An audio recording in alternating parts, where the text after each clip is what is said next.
సహోదరులారా, రమదాన్ వచ్చిందంటే మన మైండ్లో తిరిగే మొదటి ఆలోచన ఏమిటి అంటే షాపింగ్ చేయాలి, కొత్త బట్టలు తీసుకోవాలి, కొత్త షూస్ తీసుకోవాలి. ఆడవాళ్ళకైతే ముగింపే లేదు. అయితే ఈ ఆలోచనలు మన మైండ్లోనే తిరుగుతూనే ఉంటాయి రమదాన్ చివరి వరకు. పవిత్రమైన ఈ రమదాన్ నెలను ఆరాధన నెలగా కాకుండా షాపింగ్ నెలగా మార్చేసాం సహోదరులారా. ఇది తప్పు అని నేను అనడం లేదు సహోదరులారా. ఇస్లాం ధర్మం అందాన్ని, శుభ్రతను, సంతోషాన్ని నిరాకరించదు. కానీ సమస్య ఎక్కడుంది అంటే రమదాన్ నెలలోనే షాపింగ్ చేయడం వల్ల ఆరాధన తగ్గిపోతుంది. నేను చెప్పేది షాపింగ్ చేయొద్దు అని కాదు, కానీ సమయాన్ని సరిగ్గా వినియోగించండి అని చెప్తున్నాను. రమదాన్ అంటే ఇబాదత్ నెల. రమదాన్ అంటే మన పాపాలు క్షమించబడే నెల, మన దుఆలు అంగీకరించబడే నెల, మన జీవితానికి కొత్త దిశ ఇచ్చే నెల సహోదరులారా. రమదాన్ వచ్చిందంటే మొదటి 5-10 రోజులు మస్జిదులు అన్ని కూడా నిండుగా కనిపిస్తాయి, అందరూ వస్తారు. కానీ ఆ తర్వాత మెల్లిమెల్లిగా తక్కువ అవుతూ ఉంటారు, అందరూ ఖాళీ అవుతూ ఉంటారు. ఎందుకంటే బజార్లు ఫుల్ అవుతూ ఉంటాయి.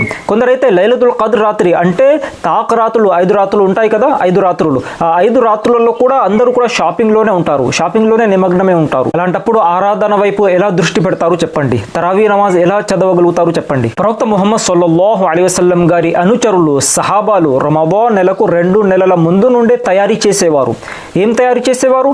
బట్టలు కొనుక్కోవడం, షాపింగ్ చేయడం కాదు సహోదరులారా. తయారీ అంటే నమాజులు అధికంగా చదివేవారు. ఫర్జ్ నమాజులు అయితే ఎలాగో చదివేవారు, కానీ దాంతో పాటు నఫిల్ నమాజులు కూడా చదివేవారు. నఫిల్ నమాజ్ అంటే తహజ్జుద్ నమాజ్ మరియు అవ్వాబిన్, చాష్త్ నమాజ్ ఇవన్నీ ఉన్నాయి కదా, ఇవి కూడా చదువుకునేవారు. ఇబాదత్ ఎక్కువగా చేసేవారు, ఖురాన్ పఠిస్తూ ఉండేవారు, దుఆలు అధికంగా చేసేవారు. అల్లాహుమ్మ బారిక్ లనా ఫీ రజబ వ షాబాన్ వబల్లిగ్నా రమదాన్, ఈ దుఆను అధికంగా పఠిస్తూ ఉండేవారు. ఏ అల్లాహ్ మాకు రజబ్ మరియు షాబాన్ నెలలో బర్కత్ ప్రసాదించు మరియు మమ్మల్ని రమదాన్ నెల వరకు సురక్షితంగా చేర్చు అని దుఆలు పఠిస్తూ ఉండేవారు. మరియు పనులు ఏవైతే ఉన్నాయో అవన్నీ కూడా రమదాన్ నెలకు ముందే కంప్లీట్ చేసుకునేవారు. నమాజ్లతో, దుఆలతో రమదాన్ నెలను ఆహ్వానం పలికేవారు. అదే మనం ఎలా ఆహ్వానం పలుకుతున్నాము?